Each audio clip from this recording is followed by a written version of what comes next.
పశ్చిమాసియా రాజకీయాలు నిమిషానికో మలుపు తిరుగుతున్నాయి. అమెరికా, ఇరాన్ మధ్య కుదిరిన 14 రోజుల కాల్పుల విరమణ ఒప్పందం కేవలం కొన్ని గంటలకే ప్రమాదంలో పడింది. తాజా ఒప్పందం లెబనాన్ కు వర్తించబోదని ఇజ్రాయెల్ ప్రధాని నేతన్యాహు చెప్పిన మాటలను అక్షరాల నిజం చేస్తూ బుధవారం మధ్యాహ్నం ఇజ్రాయెల్ వాయుసేన లెబనాన్ పై విరుచుకుపడింది. ఎటువంటి హెచ్చరికలు లేకుండా రాజధాని బీరూట్ లోని జనసామర్థ్యం ఉన్న ప్రాంతాలను లక్ష్యంగా చేసుకుని కేవలం 10 నిమిషాల వ్యవధిలోనే వందల క్షిపణులను ప్రయోగించింది. ఈ భీకర విధ్వంసానికి నిరసనగా ఉదయాన్నే తెరుచుకున్న హార్ముజ్ జలసంధిని ఇరాన్ మళ్లీ మూసివేసింది. అసలు లెబనాన్ లో ఏం జరుగుతోంది? ట్రంప్ ఈ దాడులను ఎలా సమర్థించుకుంటున్నారు? ఈ స్టోరీలో ట్రాక్ చేద్దాం.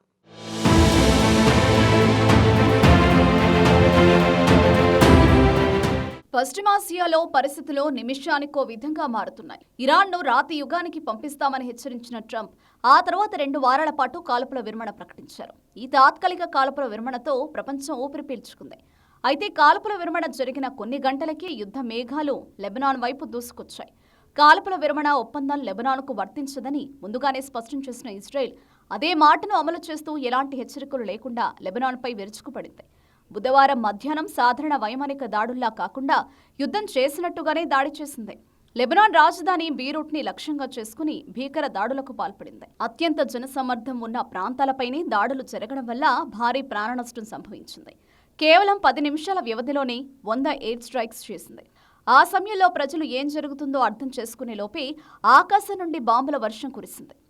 బెకా వ్యాలీ, హెర్మల్, మౌంట్ లెబనాన్ ప్రాంతాల్లో జరిగిన దాడుల్లో 10 మందికి పైగా మరణించారు. ఇరాన్ విషయంలో తమ ప్రమేయం లేకుండా అమెరికా నిర్ణయం తీసుకున్నప్పటికీ లెబనాన్ యుద్ధం ఎలా ముగియాలనేది తామే నిర్ణయిస్తామని ఇజ్రాయెల్ ప్రభుత్వం, సైన్యం భీష్మించుకున్నాయి. ఈ క్రమంలోనే భారీ దాడులకు పాల్పడ్డాయి.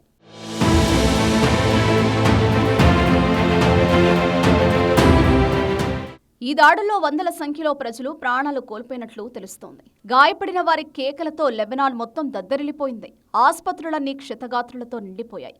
వైద్యులు, సిబ్బంది నిరంతరం పనిచేస్తూ ప్రాణాలను కాపాడేందుకు ప్రయత్నిస్తున్నారు. దాడులు జరిగిన ప్రాంతాల్లో అంబులెన్స్లు, సహాయక బృందాలు ఎడతెగని సేవలు అందిస్తున్నాయి. కానీ పరిస్థితి అంత తీవ్రంగా ఉంది కాబట్టి సహాయం అందించడం కూడా కష్టంగా మారిందని రెడ్ క్రాస్ ప్రతినిధులు తెలిపారు. 1982 తర్వాత లెబనాన్పై ఇదే అతిపెద్ద దాడి అని స్థానికులు చెబుతున్నారు. దాదాపు 4 దశాబ్దాల తర్వాత ఇజ్రాయెల్ ఇంతటి భారీ విధ్వంసాన్ని సృష్టించింది.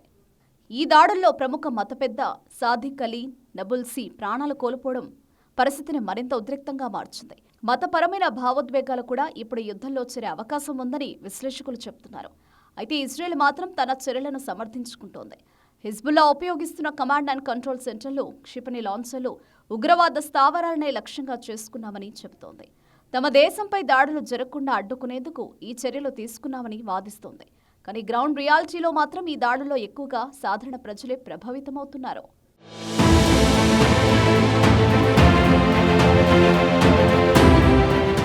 ఇదిలా ఉండగా ఈ పరిణామాలపై ట్రంప్ చేసిన వ్యాఖ్యలు మరింత వివాదాస్పదంగా మారాయి. ఇజ్రాయెల్ లెబనాన్ ఘర్షణకు ఇరాన్తో సంబంధం లేదని, అందుకే కాల్పుల విరమణ ఒప్పందం లెబనాన్కు వర్తించదని ఆయన స్పష్టం చేశారు. దీంతో అమెరికా కూడా పరోక్షంగా ఈ దాడులకు మద్దతిస్తోందన్న అభిప్రాయం వ్యక్తమవుతోంది. ఇజ్రాయెల్ దాడులను లెబనాన్ అధ్యక్షుడు జోసెఫ్ ఔన్ తీవ్రంగా ఖండించారు. ఈ దాడులను నాగరికత లేనివిగా, అంతర్జాతీయ నిబంధనలు ఉల్లంఘించేవిగా అభివర్ణించారు.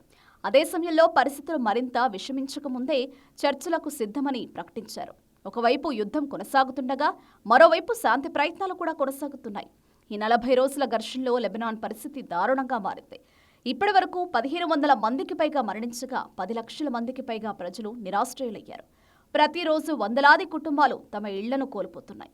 పిల్లలు, మహిళలు అత్యంత దారుణ పరిస్థితిలో జీవిస్తున్నారు. లెబనాన్లో జరుగుతున్నది కేవలం యుద్ధం కాదని, ఇది ఒక మానవతా సంక్షోభమని విశ్లేషకులు చెబుతున్నారు.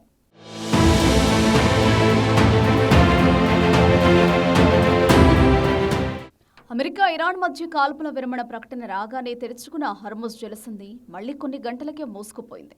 కాల్పుల విరమణ తర్వాత హార్ముజ్ జలసంధి గుండా కొన్ని నౌకలు తమ ప్రయాణాన్ని ప్రారంభించాయి. అయితే అంతలోనే ఇజ్రాయెల్ లెబనాన్పై విరుచుకుపడింది. దీంతో వెంటనే స్పందించిన ఇరాన్ పరిస్థితులు మరింత ఉద్రిక్తంగా మారే అవకాశం ఉందని భావించి హార్ముజ్ను మళ్లీ మూసివేసింది. లెబనాన్పై దాడులు కొనసాగితే ప్రాంతీయ స్థిరత్వం అసాధ్యమని ఇరాన్ భావిస్తోంది. లెబనాన్లో తమ సోదరులపై దాడులు జరుగుతుంటే చూస్తూ ఊరుకోబోమని, అందుకే జలసంధిని బంద్ చేసినట్లు ఇరాన్ అనుబంధ వార్తా సంస్థలు వెల్లడించాయి. అయితే మధ్యవర్తిత్వం వహించిన పాకిస్తాన్ ఇప్పుడు ఇరకాటంలో పడింది. ఇరాన్ కాల్పుల విరమణలో లెబనాన్ కూడా భాగమని పాక్ ప్రకటించినా క్షేత్రస్థాయిలో అది అమలు కావడం లేదు. లెబనాన్పై దాడులు ఇలాగే కొనసాగితే ఇరాన్ తన పూర్తి స్థాయి యుద్ధ విరమణను వెనక్కి తీసుకునే ప్రమాదం ఉంది. అదే జరిగితే ఏప్రిల్ 10న ఇస్లామాబాద్లో జరగాల్సిన శాంతి చర్చలు నీరుగారిపోవచ్చు. మొత్తంగా పశ్చిమాసియాలో ఒక యుద్ధం ముగింపు దిశగా వెళుతుంటే మరోవైపు కొత్త యుద్ధం మొదలవుతోంది. ప్రస్తుతం అక్కడ శాంతి, యుద్ధం రెండూ ఒకేసారి జరుగుతున్నాయి. లెబనాన్పై ఈ దాడులు కొనసాగితే అమెరికా, ఇరాన్ మధ్య కుదిరిన తాత్కాలిక ఒప్పందం కూడా దెబ్బతినే అవకాశం ఉంది. హర్ముజ్ జలసంధి మళ్లీ మూతపడడంతో ప్రపంచ ఇంధన సరఫరాపై మళ్లీ నీలి నీడలు కమ్ముకున్నాయి. యుద్ధం ఇక్కడితో ఆగుతుందా లేక మరింత పెద్ద ప్రాంతీయ యుద్ధానికి దారితీస్తుందా అనేది ఇప్పుడు ఉత్కంఠగా మారింది.